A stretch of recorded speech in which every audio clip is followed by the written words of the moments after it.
Not the game that I go out there and die for and play every game like it's my last. Not the game. I know it's important. I do. I honestly do. In the midst of a freak out, worldwide, peeked on my third eye, then hid back. At some point I went to a show and I met a homie named Jock Connery. He was rapping with a group called Smash Television with Leif Erikson. And we just started talking, and he makes beats, so I tried to get some beats from him, and we ended up playing a show together at one point, and eventually just the collaboration led to us forming a group called LXL, which was me and Jock Connery, who's a rapper producer, and then a DJ named Keyflow. And we were both kind of in similar places. We were married, we had young kids, we were trying to we both felt like slept on as MCs, and we just kind of wanted to continue to be out there and doing stuff. So we just started writing songs together, and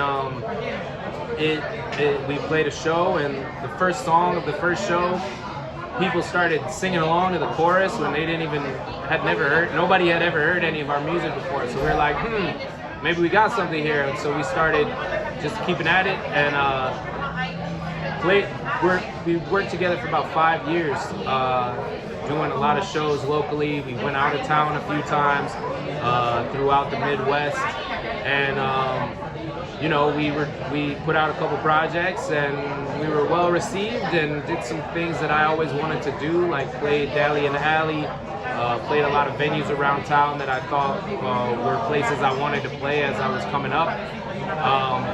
And then around the summer of 2019, I just started to feel like we had kind of gotten to a point where we had done all we could. We were like kind of reached a plateau both creatively, and I felt like it was time to move on. And I think that I was right, because separately we've been able to do a lot more, I think, that we would have done together as a group. Jock Connery already put out a project last year that was, maybe it was this year, I don't remember what year it came out, but I'm on a song on there, and it's like a 15-track album, and he was able to kind of do all that without having to wait around for me to be able to come through and rap and all that.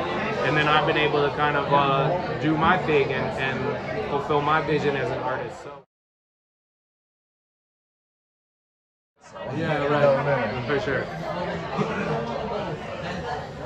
So War and Peace is my alter ego in rap, but pretty close to who I am as an individual. So, you know, a lot of the views expressed are views that I believe and I hold dear to my heart.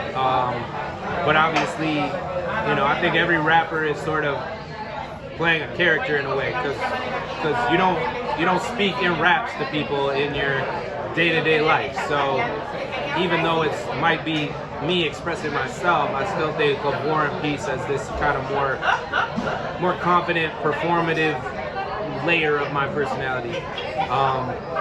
And just somebody who has evolved over time artistically, and someone who cares about the world, thinks very deeply about political, spiritual, emotional, and physical realities, and wants to express himself to the world. Not the game that I go out there and die for and play every game like it's my last. Not the game. I know it's important. I do. I honestly do. In the midst of a freak out, worldwide, peeked on my third eye, then hid back down inside. Let me off this ride, a spiritual gauntlet.